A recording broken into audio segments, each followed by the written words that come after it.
Welcome to the Bench Podcast. My name is Joey, joined as always by my brother, co-host Angel. Hello, everybody. What's going on? Hey, shout out for Angel finally wearing an LA hat. Oh, yeah. About time, repping the Yankees. I'm so done with those Yankee hats. To be honest, I just found it. It's not like I went and looked for it. I would have worn a Yankee hat if it wasn't for some good luck. Yeah, Lakers, by the way, shout out to Bronny James, star of the Summer League. That's all you hear about Summer League is just Bronny James. They had 4 points the other day. Yeah, awesome. Sweet. Nice. So, Sweet draft pick, guys. I don't know about you, Dalton Connect's my boy. Yeah, oh yeah. Episode 138. On today's show, we're going to go around the league, get the latest news and notes from around the league, and then jump into what we all believe is the best division in the NFL. The sexiest. But honestly, what do we know?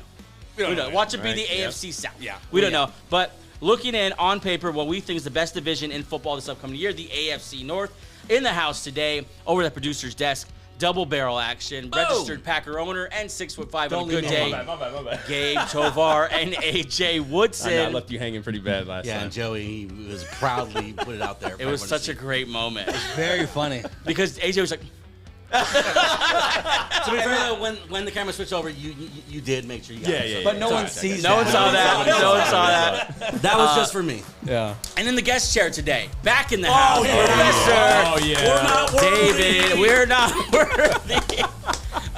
No coincidence that we're covering the AFC North and DA is in the house today. Welcome to the show, David Adams. It's great to be here. I'm excited to talk about best division, hopefully the best team in the best division, but we'll get there when we get there. Oh, the Ravens, Easy. man. Already starting. No, Ravens hype is real. What's the Ravens mantra? Like Eagles fly, Eagles fly, go Pack go. What's the Ravens? I'm not asking you. I'm asking the Ravens fan. It just kind of varies by year. In the Lamar era, there's been like nobody cares, work harder sort of thing. It's been like wow. an internal motto, but I Baltimore don't know that streets. we've got one like that. Run, baby, run. Yeah. Something like that. 45 days until week 1, Ravens-Chiefs. Oh, yeah. 45 days. Speaking of those Ravens, Ravens-Chiefs, September 5th. That's coming up. If you're watching here on YouTube for the first time, welcome to the show. Hi. Go and subscribe, turn on those notifications. And if you're returning with us, thanks so much for you watching and spending a couple minutes with these idiots talking a little ball. Hey. If you're listening on Apple, Spotify, iHeartRadio, or Amazon Music, which we've learned Alexa devices use. So that's what I'm saying. Like, subscribe, leave a review, all those good things. And, of course, follow the show between the show on all the socials, Instagram, X, and TikTok. Search at Benched Show to follow us there. And then check out benchshow.com. Articles going up there all the time, including some by our own DA right here. What? Recently wrote an article about future trades. What kind of imagination and big brain do you have to write an article? And it's in depth. Man, I would get so carried away. Broncos trade for Jalen Hurts. Those super teams. Yeah, I'm like I don't care. It's my damn article. Make sure you go to benchshow.com and check those out. That's the bench beat for articles on fandom, fantasy, and all things NFL. And then sign up for the weekly Benched Report. That is absolutely free. We'll send you an email every single week with a little bit of fantasy information, What? a little bit of gambling information, and just maybe some extra videos. What do you call that? Bonus content? Bonus content. Some good stuff. Make sure you sign up for that. Also, if you want to join our Bench Warmer Fantasy Football League, we're going to have several this year. As many as want to sign up, we'll all be playing that. Make sure you sign up for that email as well, and we'll reach out to you as the season gets closer. How you boys doing? Good. Training camp videos are starting. Yeah. Basically just people walking to practice. That's all we're seeing. No. I saw Mahomes throw across his body about 60 yards. And Xavier Worthy. Let it begin. And then I saw it's already started. New Tyreek Hill. I'm seeing all those, tweets, man. Yeah, he shot up ADP. Yeah. And then I saw today Mahomes to huddle with Brown in the back of the end zone. That's just Mahomes to anyone who is not the crap receivers that they had last year. It's going to be exciting. From what I've seen, they're playing a lot of, and it's obviously the third day of camp, so I don't want to get too much into this, but a lot of Hollywood Brown on the field with Worthy and Rashee Rice. Very interesting. Well, they finally have talent out there. Finally. I mean, they're the back-to-back champs. I don't know. No, at wide receiver, I'm saying. A lot of talent at wide out this year. Yeah. All right, boys, here's what I got for you today. I have a list of celebrity superfans and their football team. Do you guys want to guess the team or the celebrity? The team. You give us the celebrity, we'll tell you the team. Okay, here we go. I see. Let's start with an easy one. I think you guys will get this one. Stephen Curry. Where have I? Oh, I know. yeah, Panthers, yeah. Oh, we should Carolina buzz in. We should do first one to do it. Oh, yeah, okay. Buzz in. So that's how it'll go. Okay, we'll do first to 5. We're to 5. raising our hand like the fourth. Your name's your buzzer. Your name is your buzzer. Okay, and if you call, this needs to be a penalty. If it's not, or else this guy will just. Let's believe it, baby. Penalty is you can't participate in the next question. Okay. Okay. Here we go. Okay. That's just for answering wrong. Here we go. I'm giving you the team or the name. The celebrity name. Okay. here we go. Celebrity name. Celebrity name. Let's do. I didn't know this one. No, it's an easy one. Bryan Cranston. AJ. Angel. AJ. Rams. It's the LA Rams. I died. AJ has one. God. Okay. Guy Fieri. Angel. Yep. Cardinals. No, it's the Raiders. Oh. Raiders. Angel can't participate. Bradley Cooper. AJ. Come on. Wait. Say the name. You got to say your name. You got to go, Gabe. I said Gabe. Come on. No, you said, Gabe. Yeah. No, it's Gabe. It's Gabe. Eagles. Yeah, fly goes fly. 1-1. Ursher. Gabe. Yeah. The Falcons. Yeah. Falcons. Yeah, Oh, nice. nice, Gabe. That. Angels back in play here. Let's do Post Malone. Angel. Gabe. Angel. Dallas Cowboys. Dallas it. Cowboys. Keep track of your own scores. I can't. I'm not. I didn't do well in math. I got one. Let's do, okay. If you don't know this one, just think about who he is. Okay, I'm gonna stop there. Okay. Tim McGraw. Gabe. Yeah. Titans. The Titans, That's what baby. I- Nashville. Nice, nice, That's yeah. right. Good job. I didn't know this one, but maybe you've seen it. Jeremy Renner. Angel. Yeah. The real East Coast guy. The Patriots. No. Actually, real West Coast guy. Dang. The 49ers. Oh, dang. Wow. You're about 3,000 miles off. He struck me as a... Never been to a game. Let's see. Okay. Where's he from? Adam Sandler. Where is Adam Sandler from? Are you serious? Oh, AJ. Yeah. I'm gonna say the Jets. There it is. Yeah, The yeah, Jets. yeah, yeah. What do you got, AJ? Oh, he's Yeah. a Jersey Yeah. guy. Yeah, never mind. What do you have, AJ? This I game's got going long. I got 2. I have 3. Okay, first to 3. First of 3. Okay, here you go. Last one. So I win. Oh, wait. Oh, you have 3? I'm First at to 4. First of 4. Okay, go. Eminem. Gabe. I forgot what we were supposed to say. AJ.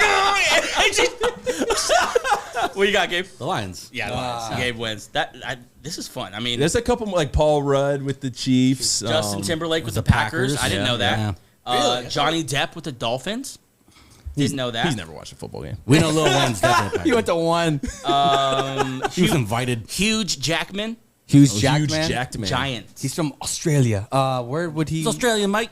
Yeah. Well, I guess the Giants. Yeah, I guess. I don't know. All right, let's get to the news. Giants.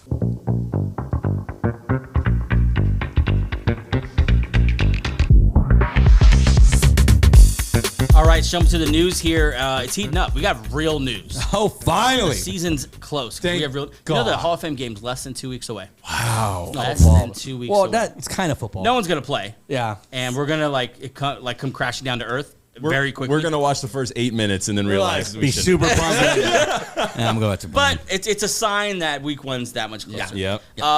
But news is heating up. I don't usually reference ML football, but when I do, it's when they're talking cereal. Travis and Jason Kelce have a new cereal called the Kelce Mix. I want to get your guys. I feel like everyone in this room here, I feel like we're all cereal Oh, I guys. love Oh, some yeah. cereal. You know what I'm saying? cereal. They have come together to mix Lucky Charms, Cinnamon Toast Crunch, and Reese's Puffs to make the Kelce Mix. 1 being your favorite cereal, 5 being slap that off the table, Angel. Give it a 3. I don't know how the Lucky Charms is going to mix with the Reese's Puffs milk flavor. Yeah, the Reese's Puffs Yeah. threw it off for me. Yep. I'm not sure that's the way to go there. And then Cinnamon Toast Crunch has such a unique, awesome milk flavor, too. I'm not sure if the aftermath is going to be just as good. I mean, the don't box know. is cool. I don't know if it's because they're like just a marketer's dream because of just their kind of not squeaky clean, but pretty much. It's not even creative. They They're just not- said, yeah. Slap their faces on yeah. Cinnamon Toast Crunch. Yeah, put their faces on it. I mean, I do like that they didn't go just everyone does Wheaties. Yeah. Right. I like that they went, hey, let's do our own cereal. I don't know. I'm gonna buy a box. Definitely a collector's item, though. Yes, Yeah. yes, that'll be on the Collector's wall item. at some point. Yeah, that's pretty cool. Soon here. Bengals quarterback Joe Burrow has been fully cleared for contact per Zach Taylor. Joe Burrow fully healthy to start camp. Good news. Obviously, don't want to see him get a slow start. Yeah. That's kind of what happened last year. Fully cleared. We're talking a little bit before the show about this kind of a theme through the AFC North. This is one of the questions that we'll see. Maybe the most predictable quarterback when he's healthy Problem is, he's never healthy. Yeah, it's starting to these games are starting to add up as far as games missed. We were talking about earlier. He's the only quarterback in the AFC who's like good against the Chiefs, good against Patrick Mahomes, which is like step one. Yeah. But he can just get there. He's never there. So this is good news for all Bengals fans and for Joe Burrow, obviously trying to win a championship with his talented roster. Yeah, we love Joe Burrow, and we're going to talk a little bit AFC North today, so we won't spend too much time on that. Just wanted to highlight that. Speaking of the AFC North, Ravens do such a Ravens thing. Yep. And go out and sign safety Eddie Jackson, formerly of the Chicago Bears, to a 1-year deal per Ian Rappaport. Eddie Jackson, we were talking a little before. DL, shoot it to you here. How does he work so well with the other two safeties they already have on the roster?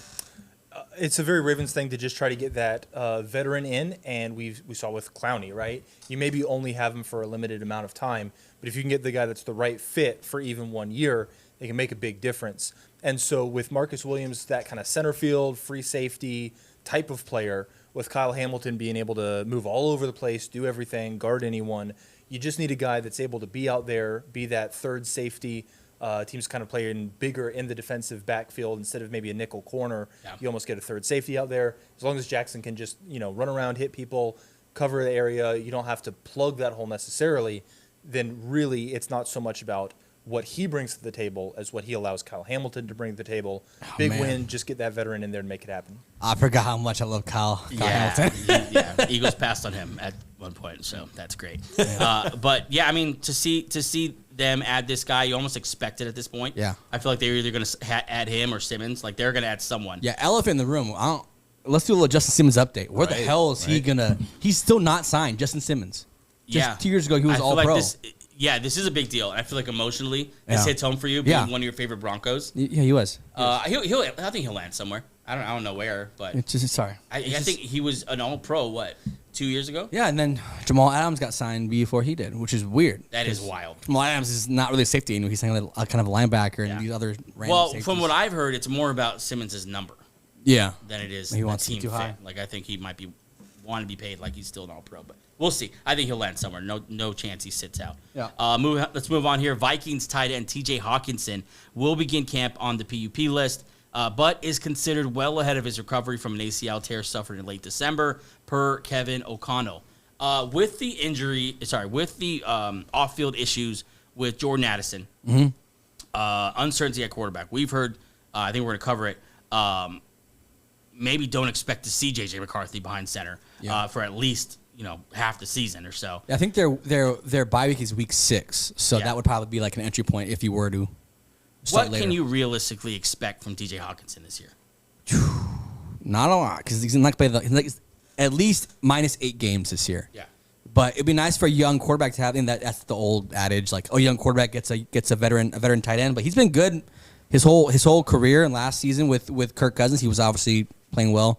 This just sucks because you want to give JJ McCarthy a nice setup, and Addison's having his stuff. Hawkinson's coming back slowly, and then whatever. This sucks, but it's good to hear that he's supposed to be maybe earlier, maybe week 7, week 6. Hopefully that we see him, but I think what we never do is set our expectations right, even when players come back miraculously quickly. Yeah. Javonte Williams last year. Mm-hmm. No one should be surprised that he struggled.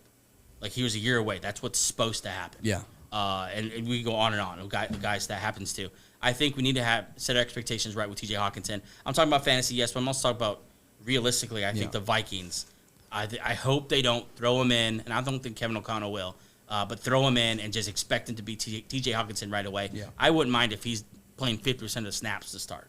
I just think they need to. I would even time his return with the whenever you plan on starting J.J. McCarthy, and maybe bring them both back together, let them practice a little bit together. I don't know, boys. T.J. Hockenson being out, I mean, it really kind of clips the wings of what this Vikings offense could be. Yeah. I mean, for me, I mean, this is probably the 4th ranked team in that division, so I don't want to say there's no, throw in the towel, but they don't. There's another reason why not to rush them back, but it's just with the rookie quarterback being there. Probably, I like your idea about maybe bringing them back at the same time. I know they're going to be contending for a lot, so they could get a little more risky with the playbook.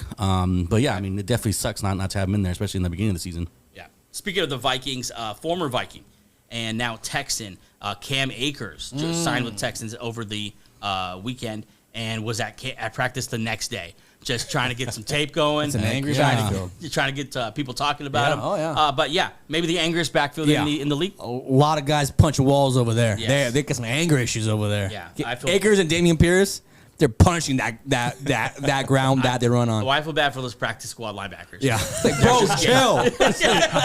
Dude, it's Monday. There's no pads on. There's no pads. There's no pads. Why are you Chill. lowering your head? Yeah. Oh, God. Cam Akers, realistically, depth.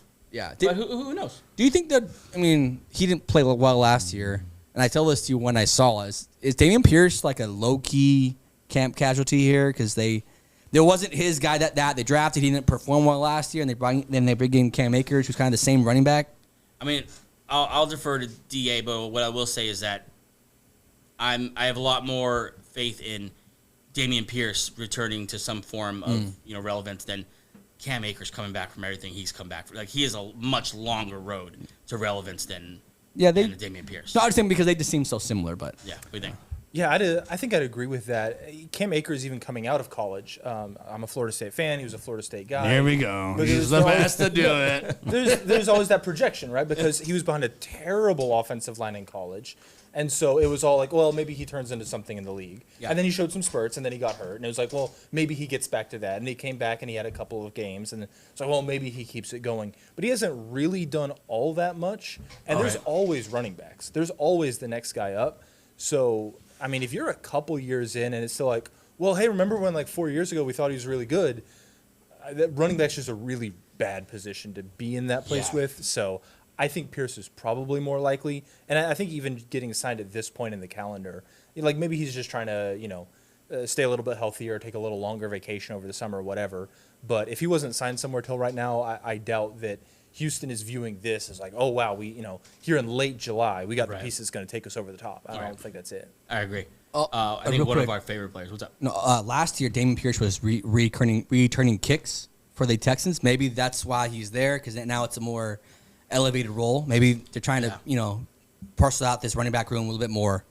I think Dameon Pierce is probably somewhere in between what we thought he was that first year and what he was last year. I think realistically last year they dealt with a ton of offensive line injuries to start the season. Like 3/5 of their line was out for until week 6. Yeah. And they had never played together that unit. So then they come together and kind of, and I think because of how well CJ Stroud did, we were wondering, well, why isn't Dameon Pierce join this train? But it's We different. certainly were. My fantasy stock. I was you were so bought very in high. Dameon Pierce. And then you dug in where you wouldn't even sell him for cheap. nope, no. Right. You Yeah. rode him so far in I the was ground. like, you guys are assholes. He's a good player.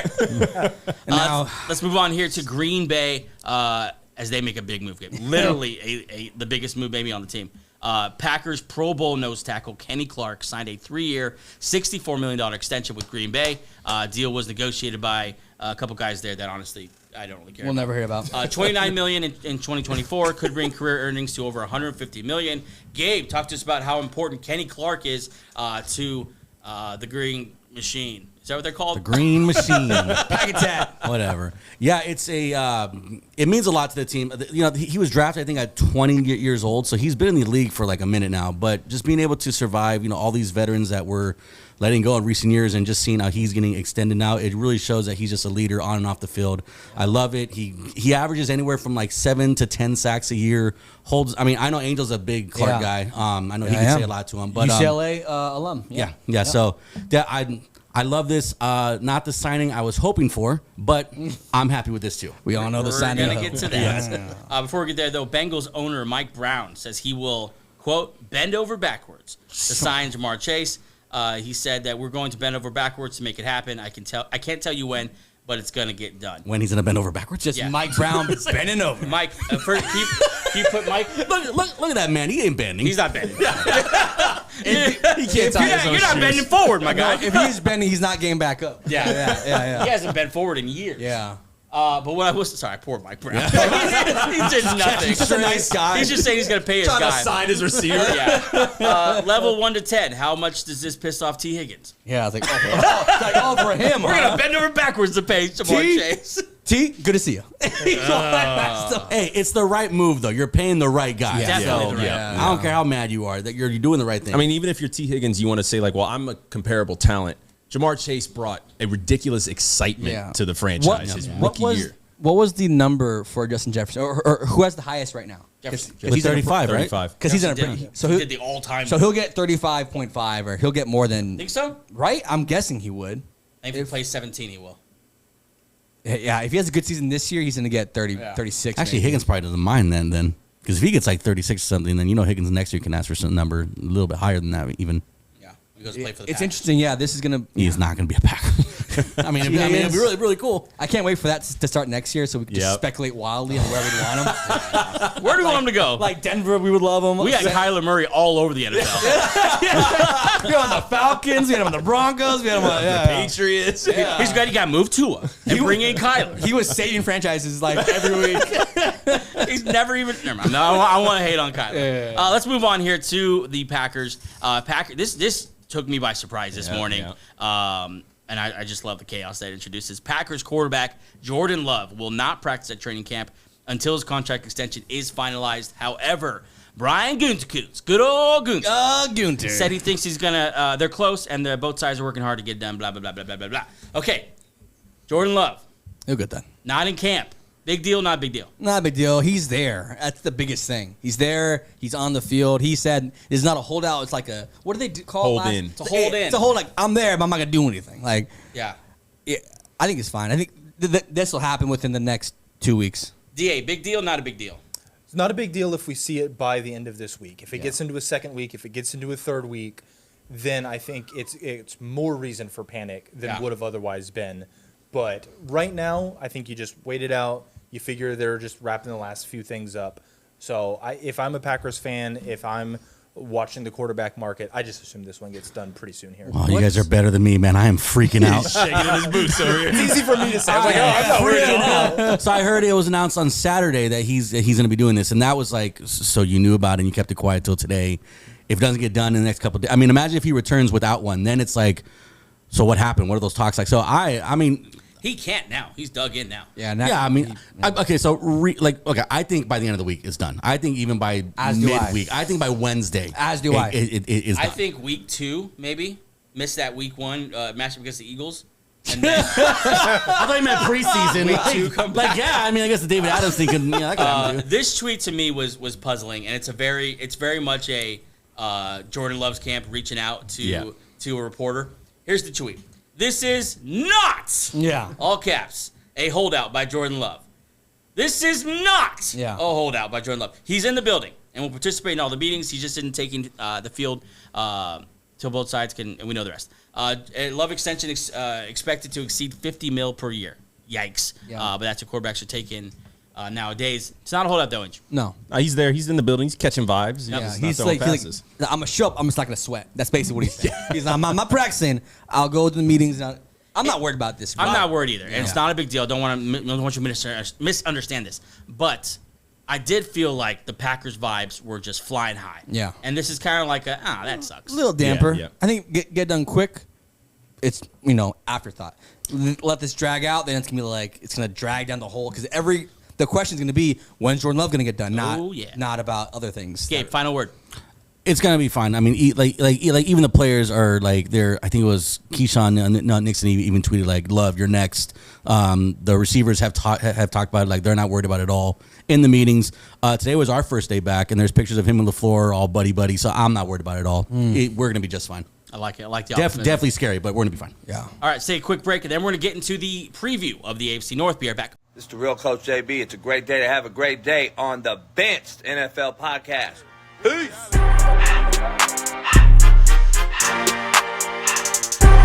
Okay, for the last week or so, we have been previewing the NFL division by division. Angel, name the divisions we've covered so far. The NFC South Yes. and the NFC North. I didn't remember. That's why I threw it to you.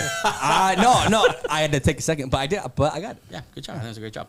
Today, AFC North, what we all think is the best division in football. We brought in the Professor D.A. He is a Ravens fan. So whatever he says about the Ravens, don't believe him.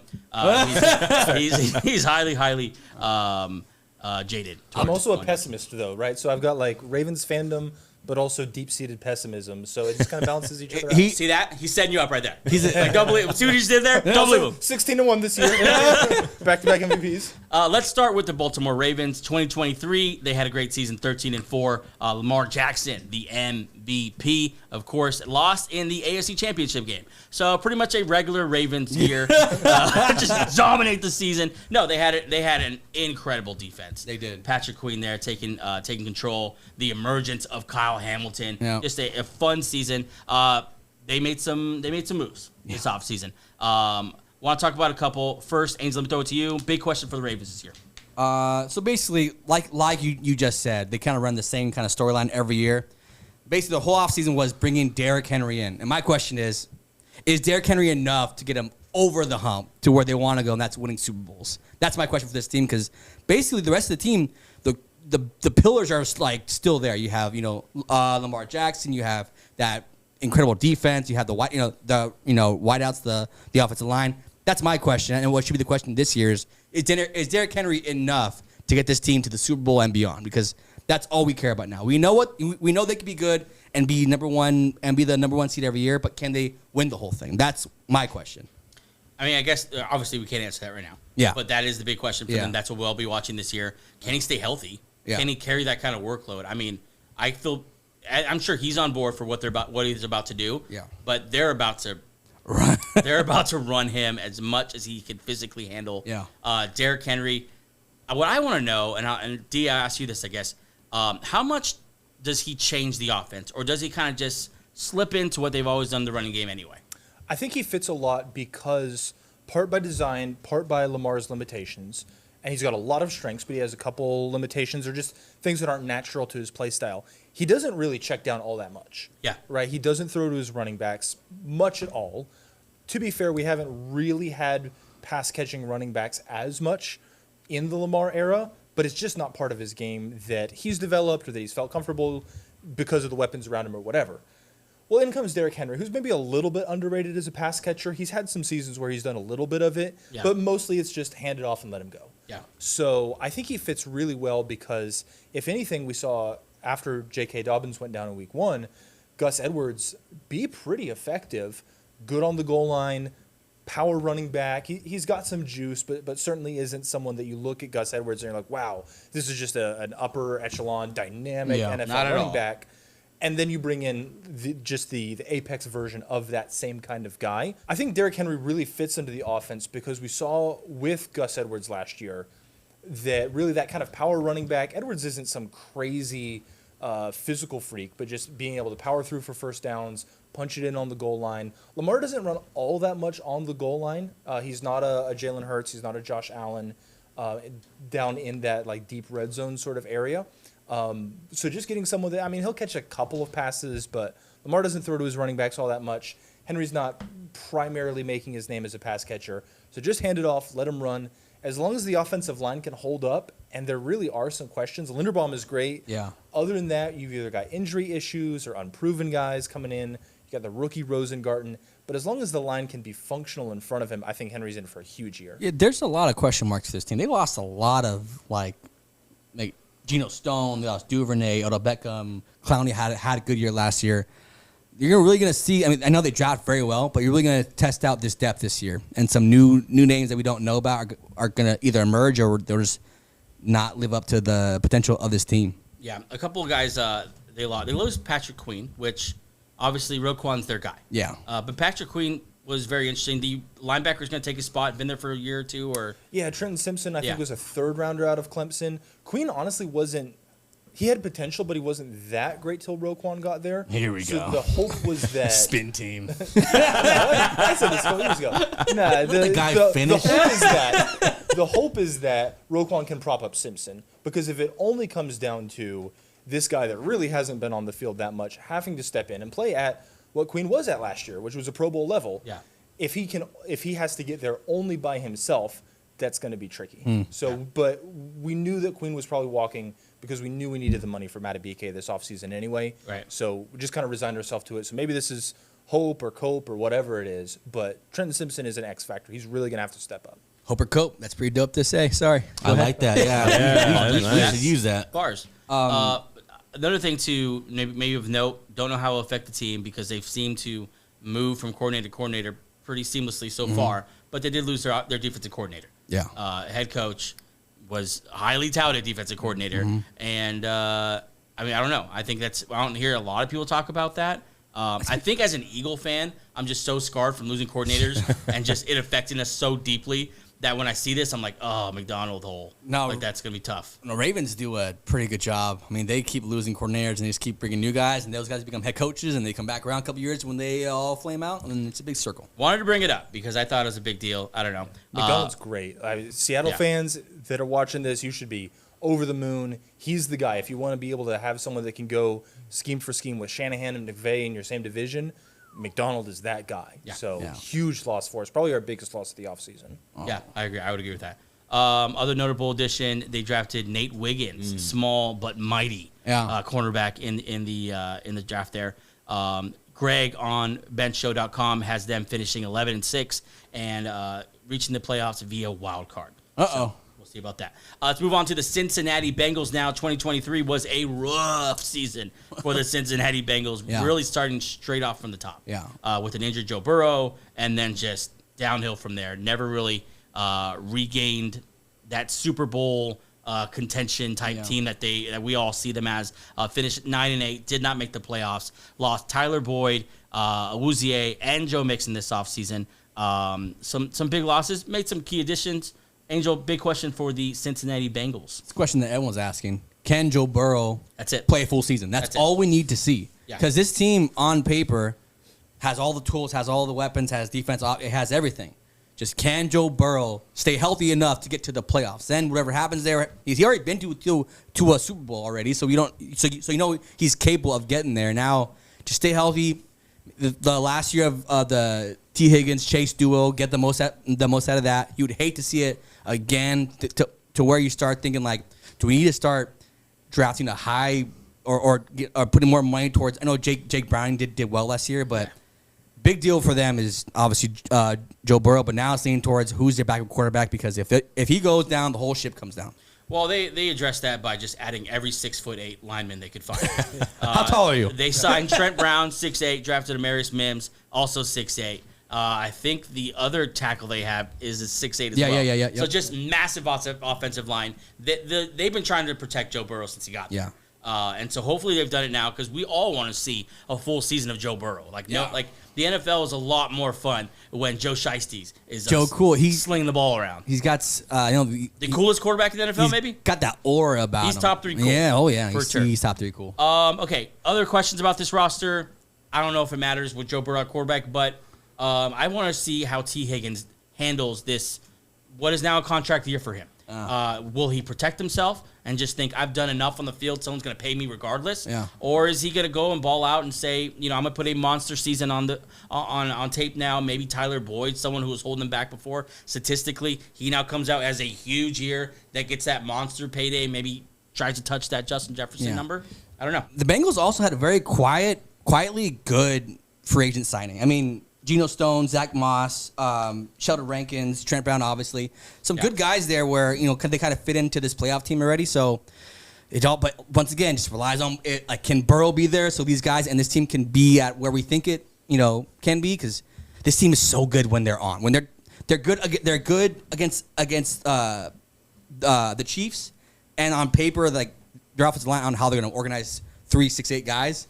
I don't know who's playing guard and how he's going to see over the guard. But we'll see. Yeah, we'll see. They'll manipulate it somehow. I actually thought they had a sneaky good draft. Yeah.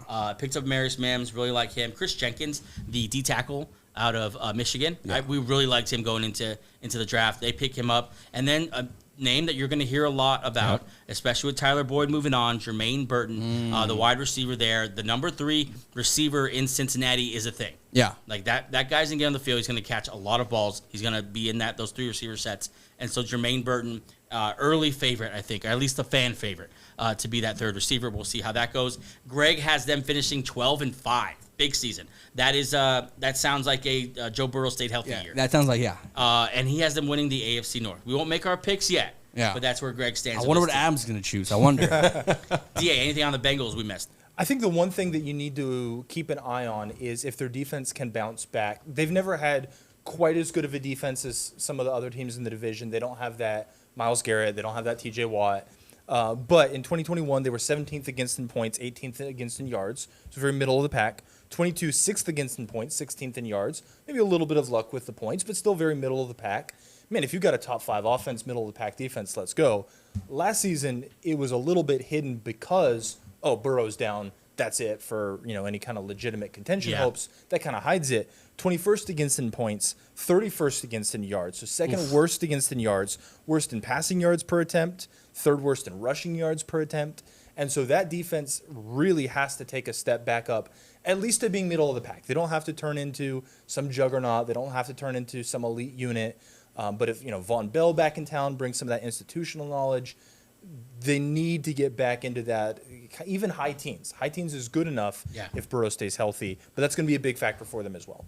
Also, need to settle whatever's going on with Trey Hendrickson. Yeah. Go ahead and lock him up. Go ahead and pay that man. Bend over backwards for him, too. Yeah. And bring Trey Hendrickson. A lot of bending The best for, player on your defense. A lot of bending for A lot Mike of bending Brown. for an old guy. We got to bend around. Let's move over to the Cleveland Browns, a team that we, if we're honest, have no idea how to predict. No. 11-6 last year after losing Deshaun Watson earlier in the year, lost in the wild card round. They made the playoffs with Joe Flacco, DTR. I say that because I don't know his real name. Dorian Thompson-Robinson. There he is. He's not in the league anymore. And someone else was there Angel's too. I don't boy, man. remember who the other guy was. they had PJ Walker. Yeah. Wow, yeah, PJ Walker. They responded by adding every backup quarterback they possibly could. They bring in they lost Joe Flacco. They bring in Jameis Winston, and they brought in someone else too. Who's the other quarterback they brought in? Tyler Huntley, man. Snoop. Yeah. Pro Bowl quarterback Pro Bowl Tyler Huntley. I love it. They lost Flacco, who was the comeback player of the year. Don't know how. He came back from being... Came back from the prior Old. season. Yeah, he came back from being old. Yeah. He came back from being 35 to being 36. not good. You guys gotta let that go, man. I hate it. Brees Hall was You know why I like, hate it? Because we jeez. saw it coming. Yeah. We're Right, like, right. this is a stupid decision they're going to make, and it's almost like, what's going to happen in the election? Okay, let's move on. we go. Key additions. Jerry Jeudy. Very interesting. And they Is it, though? they traded for him. Is it, though? Okay, so this ahead, here we go. this is a microcosm of Jerry Jeudy opinions in the NFL. You probably understand how I feel. DA, how do you feel about Jerry Jeudy? He is like the 70th best wide receiver on the planet. Like he's I'm not. That's right at you, Ainge. I'm not on Judy's side. He's not a Bronco anymore. I can say whatever I want about him. Go ahead, Da. Tell him. Yeah, he's gone over 55 yards Yeah, per dude, game he's- once in his career. That's about a little over 900 on the season. He So sucks, that's not dude. nothing, right? But that's not anything special. In the next 20 picks after him in that draft were Don't do this. CD, Jefferson. There was Jalen Rager in there as well, but Jefferson, Ayuk, Higgins, You didn't have to do Pittman. that. Yeah. You didn't have to So do that to the we're Eagles. just going That for hurts the everyone Eagles, too. tonight, right? But he's never, I love Jerry Jeudy. He's never lived up to that level. Like he was considered to be, kind of that number one receiver in a class type of guy, Yeah. and he's never been that. Like he's fine for what he is, but is Amari Cooper really like a top end wide receiver one? He's fine, Yeah. but he's middle of the pack receiver one at best. Right. So I mean now Judy's, middle of the pack receiver two at best. What's funny is that they traded for him and then they signed him. 3-year, $52 million, $41 million is guaranteed. So they really believe in this guy. And they signed him while Amari Cooper is going to do a contract thing. So it's interesting. They're all-in approach on. I've watched Jeudy almost every game of his career. I think he's talented. I just don't think it's ever shown itself fully, and I don't know why. Like it's just a great mystery because you see him and he's talented, and the route running and all that, but there's no evidence. To me, it's similar to the guy they traded for last year, Elijah Moore. Yeah. Like the guys who have flashed, and like I think they're really, really good. Yeah. I just can't really show you much tape that supports that, and I don't know. I guess we'll see. The problem is, you would say that we don't know because they've never played with a good quarterback, and I'm not sure they're playing with a good quarterback still. Yeah. Like I'm not sure Deshaun Watson is. There's nothing we've seen. Is this your question for the team? And that's Go ahead. my question for this team is how long is the leash on Deshaun Watson? Because last year Okay. they want to go ahead. Well, I wanted to ask the question that we talked about last show. Yeah. And because I wanted it for everyone. Yeah. Who keeps their job longer, Deshaun Watson or Daniel Jones? This is for you guys. I I think Watson, because he's getting $68 million a year. That's and crazy. They're gonna have to pretend that it's working when it's not. It's fine. We're fine. That's so true. This is fine. We're good. 7 for 23 for 160 yards. So since 2020, there have been 28 quarterbacks with over 1,000 attempts. So essentially, it's all your like multi-year starter kind of guys. Yeah. Right? 28 of those quarterbacks. Here's where Deshaun Watson ranks: completion percentage. So in his time in Cleveland specifically. Yeah. Completion percentage, 28th. Yards per completion, 19th. That's the high water mark. It gets worse from here, right? Sheesh. Yards per attempt, 26th. Nice. Yards per game, 28th. Even better. Passer rating, 28th. Wow. Touchdown to interception ratio, 25th. Touchdown percentage, 24th. Passing first down, 28th. This hurts Sacks, to hear. 28th. Like he's just was terrible, so- which he is was so crazy because he has one of the top 5-ish statistical starts to his career ever. Yeah. So Cleveland either has a legitimate megastar quarterback who has forgotten how to play the game and will never be good again, which is insane, which you never see coming. Yeah. Or has a trash quarterback that's going to magically reinvent himself into being good again, which you never see coming. This is such a downer to those players who want to hold out for like a year and think that they just come back. I know he didn't hold out. Yep. Yeah. But we've seen this now a couple times with him, Le'Veon Bell. We're like, you cannot sit out a year and expect you to just jump right back into where you used to be. Well, also, we thought he might be a trailblazer for quarterbacks in the fully guaranteed contract. He's done more damage to that than I think any other player in the ever. 5 year, No, $230 million. no player will ever get that again. No way. Like No. ever. Yeah. Is this the football yips? It might be. I remember last year when he was on Monday night against Pittsburgh, he looked bad, and he's never progressed. That's how he looked the whole time. It just got highlighted because we were all watching it.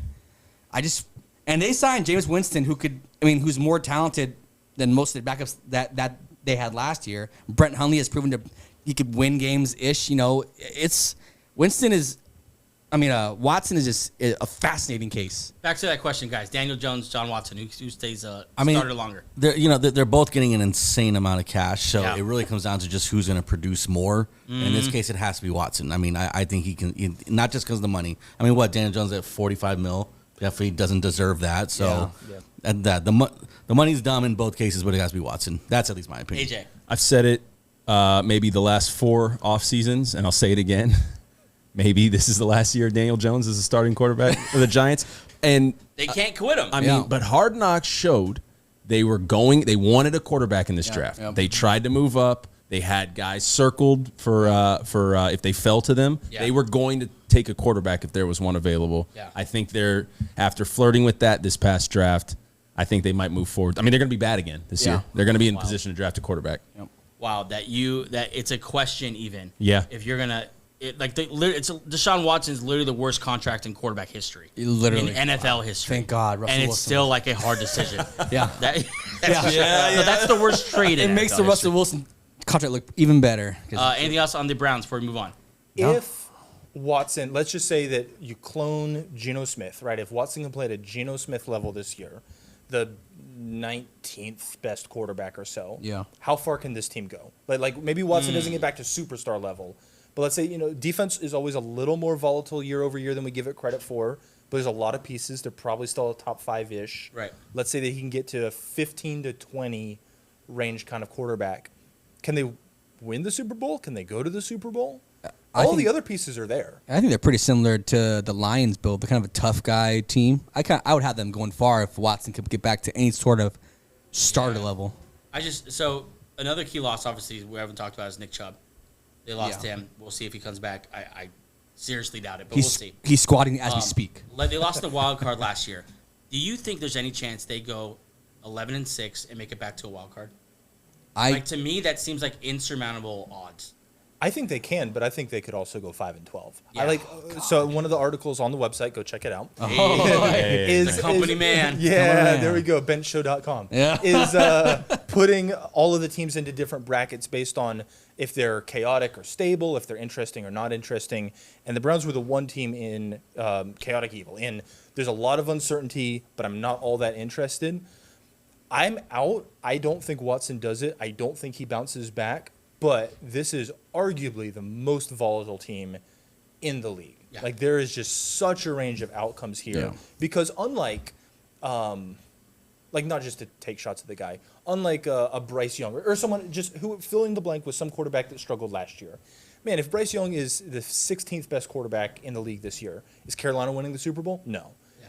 If Deshaun Watson is the 16th best quarterback in the league this year, They might. they could win the Super Bowl, Yeah. right? And they'd still be underdogs against Mahomes. Everyone's underdogs against Mahomes, but like this is a really good team around it with the biggest question mark in the league at quarterback. Wild to think that a team that went 11-6 without their starter isn't a Super Bowl contender in our eyes, With the starter. regaining their starter. It's wild. Greg has them going 9-8, so that's I feel like a really just non-committal prediction there. But 9-8 for the Browns, finishing worse than last year. Let's move on now to the Pittsburgh Steelers. I feel like we're fans of the Pittsburgh Steelers on the show, at least at the table. A little bit. Oh, At least at the table. Pittsburgh Steelers last year went 10-7, lost in the wild card round as well. 3 teams, as if you remember, made the playoffs last year. Let's go through their losses and additions real quick, and I'll shoot it to you, Angel. They lose Allen Robinson. Forgot he played for them. He actually played 17 games for them last year. Wow. Played 17 games for them. He's probably just a great guy. Yeah. They like him. Like, He they like- must killed in an interview. Yeah, just They lost Deontay Johnson, who did a lot of good things for the Steelers. I'm sure we'll talk about that at some point. And they lose another guy to the Patriots. I can't pronounce your name. Come on, man. Okay. Give it a shot. Chukwuma Okorafor. Key additions. They add Russell Wilson and Justin Fields. I'm sure we'll talk about that. Cam Sutton. He really sucks. Patrick Queen also. I think they're expecting a lot of Patrick Queen from how they talk about him. And then in the draft, they add Troy Fautanu, Zach Frazier, Roman Wilson, who a lot of people like, and linebacker Peyton Wilson. Angel, big question for the Pittsburgh Steelers is... not who we want to be the quarterback, who should be this team's quarterback. Basically, do you go the high upside with Justin Fields, or you go the safe, boring Russell Wilson? If for a team that's this talented, I'm going to say this, I would go Russell Wilson. Just be a safe, because last year they threw 12 touchdowns, and they were in a playoff game. I don't understand how the Steelers can do that. Mike Tomlin's record for going over 500 is going to keep on going if they start. It's just Fields. I love Fields as a player, but I don't know if it could ever translate onto the field into a playoff winning team, into a team that's contending for the Super Bowl. That's my question: is which one should be this team's quarterback? And my vote would be Russell Wilson. DA, what's your vote? I think it's Wilson as well. Fields, even some of those stats that we rattled off earlier for Watson, Fields is 6th in yards per completion. Everything else is bottom 3. It just was ugly there in Chicago. Part of it, honestly, even though he was top 5 in the league in time to throw, he had a terrible sack rate. So out of those 28, second worst, Daniel Jones, 9.8% sack rate. Yeah. 9.8. Fields was at 14.1. So just getting hammered in the pocket, just doesn't get the ball out, doesn't keep drives going like that. And to be fair, he can break off a more impressive run than probably any other quarterback in the league. But I think the Tomlin infrastructure is just solid enough. It's steady enough. Trust your defense. You've got a lot of players there. Trust an improved offensive line. Yeah. Just keep it moving along. I think it's going to be Wilson. I think if this isn't it for Fields, it's not going to happen. I understand we're probably both there, but I'm talking about what you just said. If Tomlin and the stability that is the Pittsburgh Steelers can't curb some of his worst impulses, then no one is. Yeah. It's just going to be a wild. It's an tameable wild horse, and it's just not ever going to work. I actually have optimism that it is going to work, and that this is the coaching he's needed since he got into the league. I personally think that last year I watched every game of Justin Fields, and the play calling was terrible. They would just decide at some points, we're going to throw screen after screen after screen after screen, and then hand it off, and then it was just it was awful. I loved it. I think he's gonna eventually take the job, but I do think Russell Wilson. It seems like a Arthur Smith quarterback. Yeah. He's basically Taylor Heineke, a little better decision maker, a little safer. Yeah. He's basically whoever else they had there in Atlanta. I think Russell Wilson gets the job in camp. I think he's going to say the right things, be the right guy, but I think he'll lose this job. This is the organization that didn't want Kenny Pickett anymore, that was chanting for Mason Rudolph. They want a guy. They want a franchise quarterback. They don't want another Band-Aid. Yeah. And I think they're going to want Justin Fields. He's going to get a shot, and I think he doesn't turn back once he gets it. Over to the table, Fields or Russell Wilson? You want to take this one? Because I'm kind of, just kind of being keep it short and sweet. I feel like the Steelers are kind of like the Vikings, where it's like they don't really have much to play. Not they have much to play for, but that division is so good that they're at the bottom of it. Where I think they can take a risk. I think someone like if you do start Fields there, and he's explosive, that's exactly what you want from a team that's at the bottom there. So I like that. I just don't want to do the boring route. I think Russell Wilson's kind of played out now with the league. I don't think no one wants to see that. I don't even think the Steelers even want to see that. I just think they brought him in, pushed Fields a little bit. I mean, he does have lots to offer as far as like his leadership, but yeah, I really want to see Fields. I want to see him just jump off the charts this year. Yeah, and for the same reason, I don't think the Steelers are playing for much that they're used to. Go see what you have in Justin Fields, but for the guy who wants Justin Fields to succeed, do I want him in an Arthur Smith offense? See, I am weirdly pro Arthur Smith coming back at offensive coordinator, right? Yeah. I think that Smith as an offensive coordinator, we've missed a little bit of what he was doing in Tennessee because of the weird, nonsensical debacle of his head coach role in Atlanta. Super nice way to say it, dude. That was super nice. But I think Mike Tomlin is the guy that can just be like, no, stop being weird. Just go do just only be an offensive coordinator. And so Ryan Tannehill, right, someone that we don't look at and say, oh, wow, he's some uniquely talented quarterback. Oh, wow, any team would be so lucky to have Ryan Tannehill at quarterback. Nobody views him that way in the league. In his years with Arthur Smith versus the rest of his career without him. With Arthur Smith, 67.3% completion. Without him, 63.7%. So 3.5% better. Touchdowns with Smith, 7.2%. Without, 4. Interceptions, 1.7 without, 2.6. First down percentage, 43% with, 35% without. Yards per attempt, 8.6 with, 7.1 without. Yeah. Yards per game, 234 with, 223 without. Passer rating, 111 with, 88 without. So every single metric, every single stat across the board, he was meaningfully better with Smith than without. His last year there, Derrick Henry ran for the 5th best rushing season of all time, and they had 2 receivers in the top 20 in yards per game. Nobody's like, oh, wow, Corey Davis, what an NFL legend. But he was 20th in yards that year. Yeah. And so I think that Smith, if Tomlin can rein in his weird impulses and his abrasive personality and all that and just say, hey, man, I just need you to call plays and get us down the field, I think Arthur Smith has more to offer than we think. I think I'm closer to where you are than I think Angel would be. Arthur Smith, to me, is someone who I think we all hate because of fantasy, first and foremost. Yeah, screw but you, dude. Football-wise, I think he wins regular season games. I want to see that work in the playoffs against Patrick Mahomes and Arrowhead. But I think he's going to be good for Justin Fields. I think he's going to be good for this running game. And to touch on the Justin Fields, one more thing about it. I think Arthur Smith really wants a running quarterback, and I think that's also going to be. He wants to run the ball. Obviously, we know that. And so now he gets maybe the best running quarterback in the league with those 2 running backs. I think that's a better marriage than we're giving it credit for. But maybe we're being hopeful. No, he's on my fantasy dynasty team.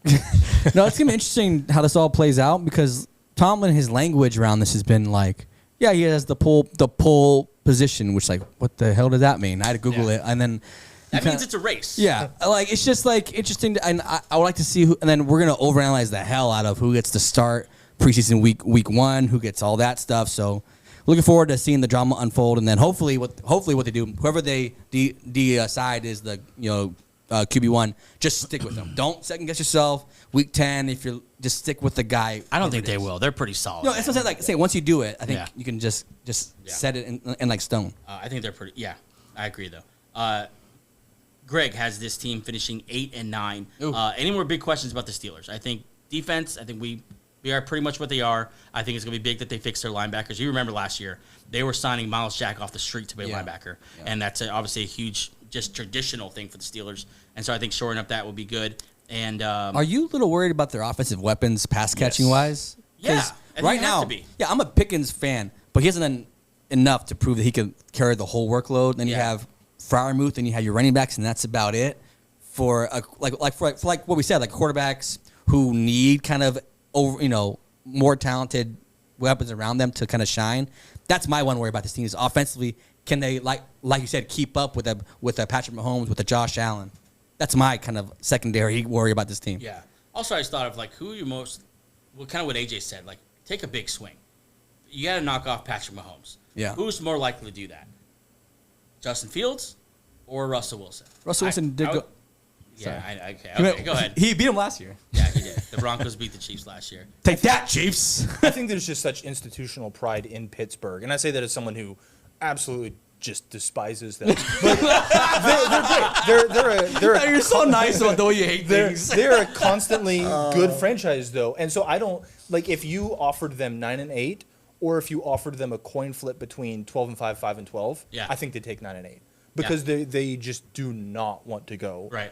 5-12. That's unacceptable with the culture they've built there, and I think they can get to 9-8 with Russ. I don't think they're all that scary, and even we've talked about like the Tomlin over 500 thing. The last time that they had before a recent run, the last time they had a negative point differential in a season was their last losing season in 2003. Ever since then, it's been winning seasons since then. But 4 out of the last 5, it's been winning or 500, but there's been a negative point differential. So for all of these prime Big Ben years, they're like a legitimately good team, and that's what that Tomlin run represents. Crazy. The last couple years, it's Tomlin dragging Duck Hodges and Mason Rudolph and getting across 500 with it, but they're not actually scary teams. Yeah.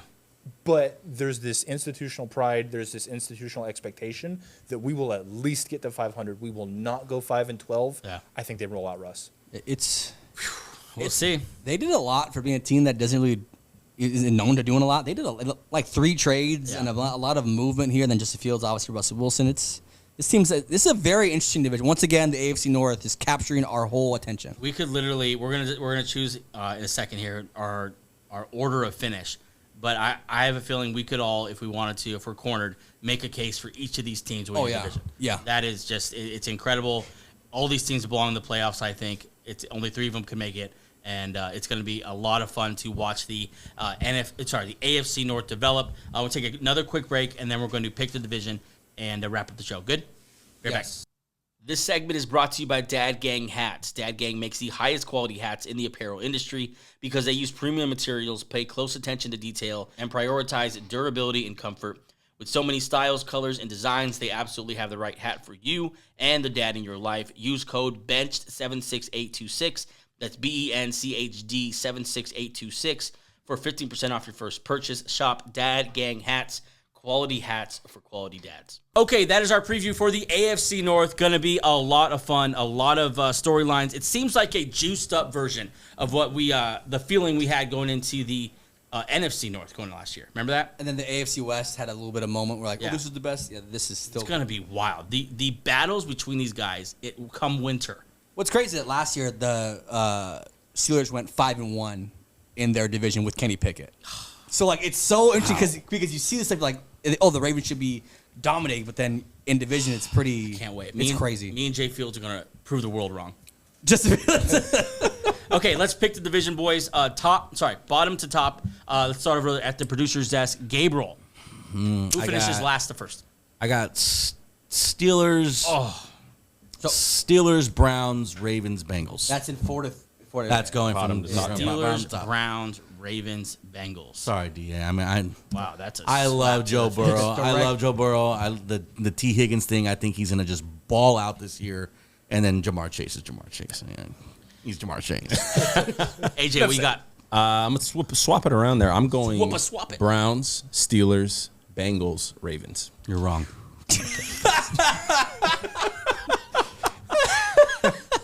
I'm going to go Browns 4th.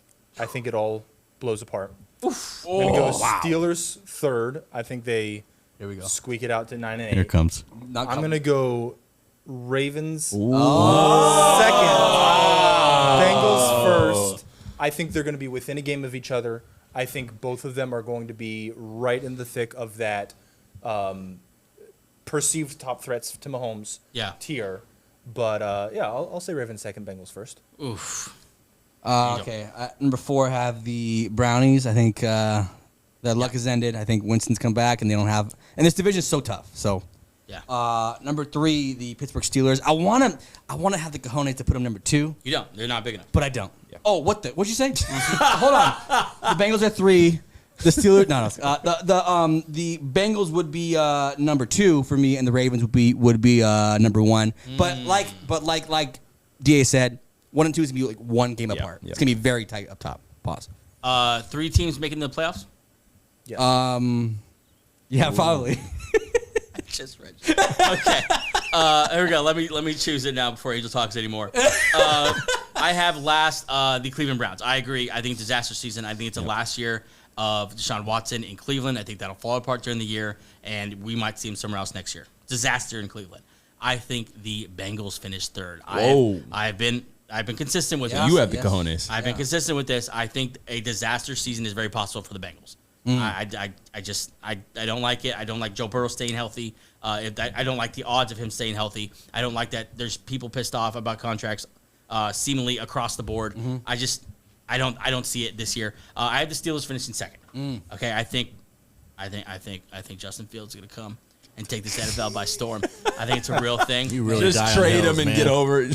I think the defense is fantastic. I think TJ Watt doesn't win the Defense Player of the Year at some point. It's just it's worse than Joe Flacco winning the Comeback Player of the Year award. It's just Myles Garrett is also in this. And even go at every metric, TJ Watt's better. Like go It's crazy. there. It's crazy. And I have the Ravens finishing 1st in division. I think Derrick Henry is a hit because I don't have the stats in front of me, but I know they are always in the top elite section, say top 5 in the league of yards before contact. And if you get Derrick Henry running downhill with Lamar Jackson, like the linebacker's gonna have to freeze and make sure that Derrick Henry actually has the ball, because if he doesn't, Lamar Jackson's gonna score. It's gonna be a nightmare to defend. I think big things from Zay Flowers. I like the Ravens this year to win the division and possibly finally make an AFC appearance for the Super Bowl. Not win it because of the Ravens, but maybe make the Super Bowl. Question for you: If Yes. you $1 million on the line, you had to tackle either Lamar Jackson or Derrick Henry. Which one are you choosing? Lamar Jackson. Can you catch him? That's the one thing that yeah. wasn't. Well, but it's open field. Oh, you're It's asking. open, I have to attack. Yeah, if you have to, You have can to tackle complete one of them. a tackle. Yeah. See, I played a little bit. Here we go. Listen. 40 years ago, man. Listen. At some point, the coach told me, Joe, is exactly what we need. Here we A go. sideline to sideline nose guard. That's what I was known for. Okay, sideline to sideline nose guard. I Weren't think you on JV when they said that? No, I was on varsity. Okay, I played national championship game. Okay. Oh.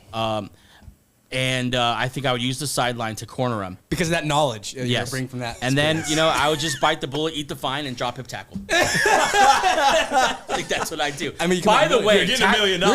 tackling Derrick Henry without the drop hip tackle is going to be a thing. yeah. And I don't know how guys are going to do it. Some guys are gonna do what you just said. Like, I'm gonna just take the fine. Yeah, like I'm not going to be No, on the think about sideline. like in the playoffs, if like he's running for a touchdown, like I'll just take the fine. He's not gonna score a touchdown. That's an interesting question. Okay, guys. Anything else for the I AFC think- North? I think you were more wrong than I was based on everybody else's predictions. So back to you. Another thing, You really have All right, that Gabe, one. the most You wrong. call me out, I'm gonna call you out. real quick, shout out to Bill Belichick. How have we not talked about him dating a 24-year-old? Bill Belichick. I think that's a much bigger thing in your mind than the rest of us. That's awesome. I don't know how we didn't cover it yet. How is that?